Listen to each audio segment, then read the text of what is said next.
welcome to another episode of my podcast, Music with Matt. This could be my last episode of the podcast. I had 20 episodes planned, but I found them to be more time consuming to produce than I had anticipated, and I need to spend my time elsewhere. My goal here was to produce a podcast from start to finish, and I feel like I've accomplished that, so I want to move on to other things. So hope you enjoy it.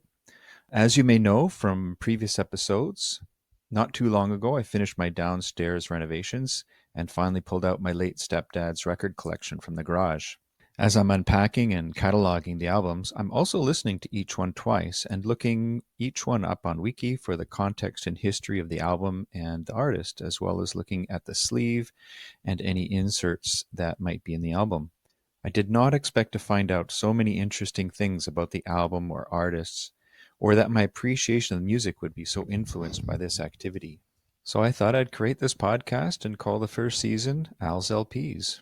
In my first episode, I featured a Calypso album by Harry Belafonte. Then I featured a classical album in episode 2. And then I dropped some names of the top rock albums in episode 3, but I didn't get into any one LP or artist. So in this episode, I want to come back to featuring an album and an artist that piqued my curiosity. The album is Caravanserai by Santana. This caught my attention for a few reasons. First, it's Santana. I had high expectations.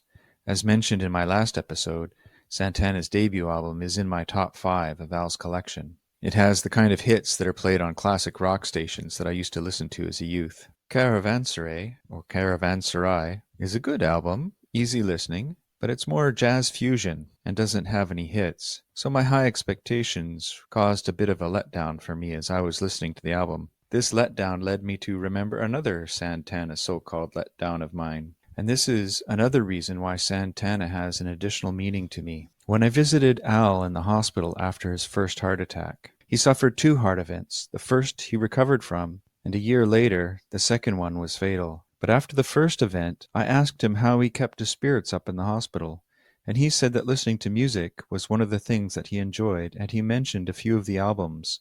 One of them was Santana and John McLaughlin together on the album Love, Devotion, Surrender. I had a tough time listening to that music back then. Not my cup of tea, you could say. But my ears were not really attuned to jazz, and I was just starting to understand and appreciate jazz now that I'm listening to Al's collection.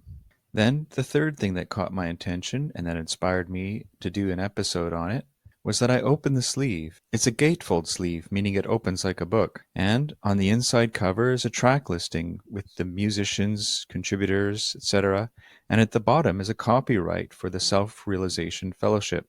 At first, I thought the whole album was copyright, but it was just referring to the quote on the opposite page by Paramahansa Yogananda.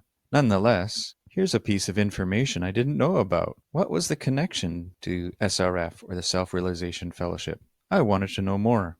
Maybe a bit of background context is in order here. All of my parents have experiences with Eastern/Indian philosophies and practices. My dad meditated around the time that this album was released, that is to say 1972, 1973. My mom has a good knowledge of pretty much everything out there, and she especially gravitates towards astrology. Al was also into meditation at this time, and I believe he was following the same guru as the Beatles. And my stepmom is a follower of Paramahansa Yogananda, who is the guru who founded the Self-Realization Fellowship.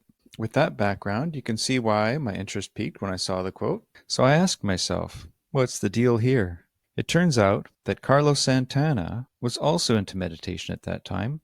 Here's what I discovered online about Santana, the band, and Carlos Santana. The band formed in San Francisco in 1966, which seems to be the center of the music scene that Al was into at the time. The band was first known as the Santana Blues Band, and they shortened their name shortly thereafter. They also changed members, and Santana opened for the Grateful Dead in '68, which also is interesting because that's a connection to Al since he was a Deadhead through and through. It was also the performance opening for the Grateful Dead that secured Santana's first record deal. They then made it onto the Woodstock Festival bill with a 45-minute set. The performance on the second day launched the group to international fame.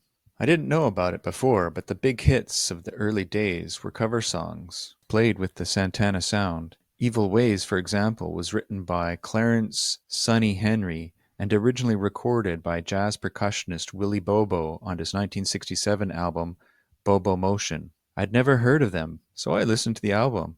Great stuff. So much music out there, and the streaming services allow you to listen to everything. It's fantastic. You know what else is on that album? La Bamba.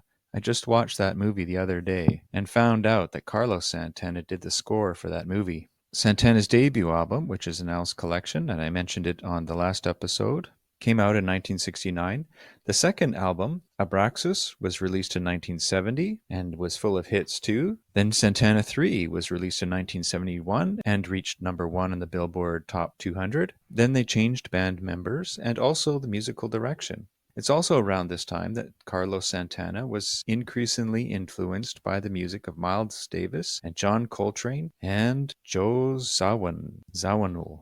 Not sure if I'm pronouncing his name correctly. I'd really not heard of him before, but they were all exploring jazz fusion. So just now I listened to Joe Zawinul, and yes, very fusion, and not terrible. I mean, it's probably good if you're into jazz fusion, but well, I've said it before, my ears are just adjusting. It's also the time that Carlos Santana became interested in Indian meditation. There's not much I could find on his interest in SRF and Yogananda. At the time, he was involved with Sri Chinmoy and was a disciple for about 10 years. He met a fellow guitarist named John McLaughlin, and they formed the Mahavishnu Orchestra, and 2 of those albums are in Al's collection. After Caravanserai was released, Santana and McLaughlin released an album called Love, Surrender, Devotion, which I had mentioned before, and then came Santana's album Welcome, which is also in Al's collection. Also, something that I found interesting is that Carlos Santana collaborated with John Coltrane's widow, Alice Coltrane, on the album Illuminations in 1974. Here's a little tangent. Alice Coltrane was an accomplished jazz pianist and harpist, and performed with John Coltrane in 66 and 67, but after John Coltrane's death, she suffered terribly. Through one of her friends, she was introduced to another guru of the time, and she herself became a spiritual leader known as Swamini Turiya Sangeetananda, or Turiya for short, and she founded the Vedantic Center in 75 and the Shanti Anantam Ashram in 83. Okay, now back to our story. In the early 80s, Santana parted ways with his guru and began producing more radio-friendly music. He produced many albums with the band Santana, as well as solo work and guest performances and jazz fusion collaborations. I'm blown away by how accomplished he is, and he seems to be still going strong with concerts planned for this spring in Vegas. Want to bet those tickets are hard to get? There's so much more. I'm overloaded with info. I've been listening to a lot of his music, and I'm going to need to take a little break for now. I'm somewhat surprised and impressed how my taste and liking of music can change with a bit of background about the artist and the context of the music. It's said that music is one of the best ways to convey feelings of the heart. That's a nice saying. Anyway, there's a link to a Spotify playlist with a song from each album in Al's collection in the description.